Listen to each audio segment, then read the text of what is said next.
You guys wanted a copy of my Byers presentation, and here it is. I'm going to show you everything that's in it. You guys can figure out what works for you. All right, first of all, I start off with a really nice folder. I buy these myself. I add my business card, and remember, this is my compliance side and this is my marketing side. So I'm going to go over the compliance side. For South Carolina, since this is a South Carolina one, I am including the brokerage relationships. I'm including things that will most likely happen when you're buying or selling. And I have a bunch of things that could happen when you're shopping for a mortgage and everything. Then I have a thing from my lender that I use. Then I have a sample offer to purchase agreement contract that they can look over. An FHA VA HUD addendum if they're using that type of loan, a bill of sale, a compensation agreement if I'm getting my compensation from the listing agent or the seller, the exclusive buyer agency contract, which I'll have them fill out, or if I haven't already filled out before the showing, and a wire fraud warning. Now here's the fun side. This is the marketing side. This is about myself and my team, and usually it's in a glossy magazine, but we ran out. We have them on order, so I printed it. I usually printed it on two sides, but I wanted to show it to you guys, so I printed it per page. It's usually not this thick, but here it goes.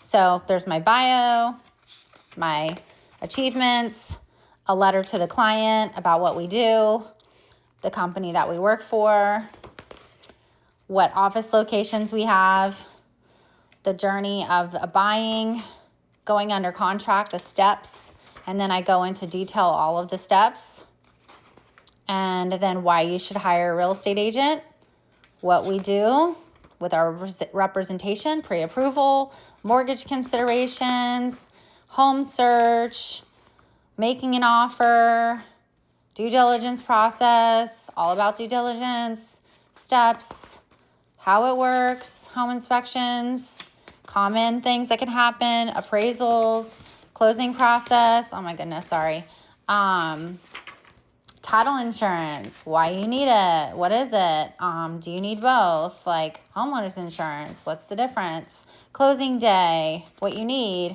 and again, my vendors, and I have different states, so I have vendor pages for different states. And for me, this is my folder, and I have a MLS sheet and the South Carolina disclosure statement for the property we would be looking at, and I'll also make a copy for the buyers. So obviously, if you're a real estate agent in a different state from North Carolina or South Carolina, your disclosures are going to sound different. They're going to be called something different. They're going to look different. The types of pieces of paper are going to look different depending on which brokerage you're at. They might include an affiliated business arrangement.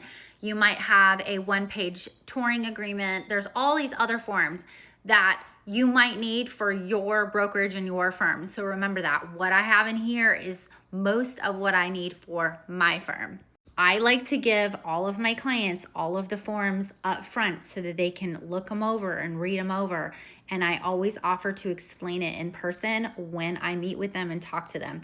The fact that I have it there also, if I needed to fill out an offer, I did write sample on that one, but if I did need to write an offer, I can write it on my phone in the house. So I do have technologically savvy apps and things that I can use if I need to. But back in the day, I used to write the offer if they wanted to on the blank form. If we were in the house and they said, I love it, I want it, I need to have it, I would start writing up the offer.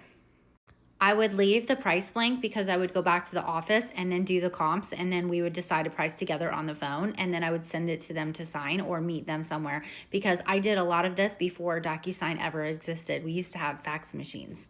So I hope this helps you guys. If you have any questions about it, please feel free to DM me or leave me a message or comment down below. Please like this post if you like these tips and you liked watching this, and if you want me to do some other types of videos around the content and things that I use in my business.